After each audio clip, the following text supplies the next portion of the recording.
A small island off the coast of New Jersey and south of Lower Manhattan, New York, Ellis Island would be the first stop for immigrants from 1892 to 1954. Immigrants had a long journey to be able to enter the United States. Sometimes male family members would come over first before sending for the rest of their family. Many families saved to buy tickets to travel across the Atlantic to the United States or traveled far to board the ships that would take them. Young and old immigrants spent several weeks or months on a crowded steamship crossing the Atlantic Ocean before stepping foot on Ellis Island. These ships were often divided by wealth and class, with first and second class passengers in staterooms or cabins. The majority of passengers were third class or steerage, staying at the bottom of the ship. When passengers first entered the harbor, they would see the infamous symbol of America, the Statue of Liberty. Sadie, an immigrant from Poland, described her passage. "We came by steerage on a steamship in a very dark place. It took us 12 days to cross the sea, and we thought we should die. But at last the voyage was over, and we came up and saw the beautiful bay, and the big woman with the spikes on her head, and the lamp that is lighted at night in her hand.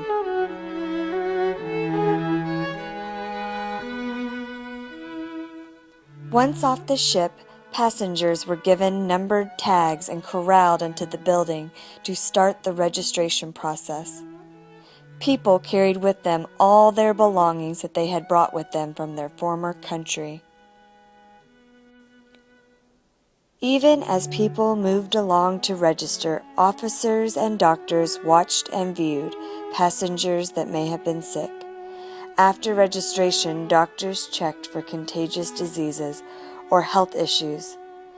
Immigrants could be sent back if they were found sick. During exams, some immigrants were marked with letters, like H for heart, if they were thought to be sick. This could be a scary time for families if they were separated because of health, or even worse, sent home.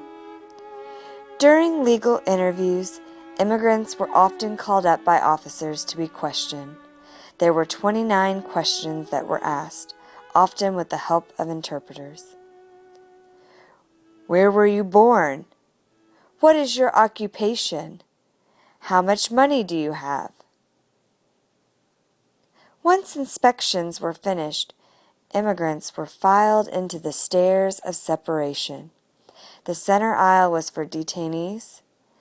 Those traveling south or west would move down the right side, and those traveling to New York or north on the left side.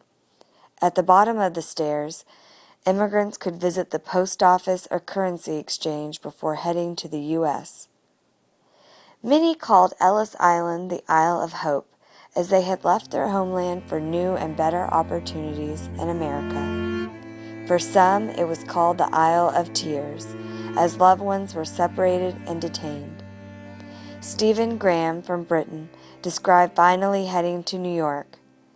At 3 p.m, I stood in another ferry boat with a crowd of approved immigrants arriving in the city of New York. That is what it feels like to pass the last day and still believe in heaven, to pass Ellis Island and still believe in America. During the 62 years Ellis Island was open, over 12 million immigrants came to the United States. Some even estimate that about 40% of U.S. citizens can trace at least one of their ancestors to Ellis Island.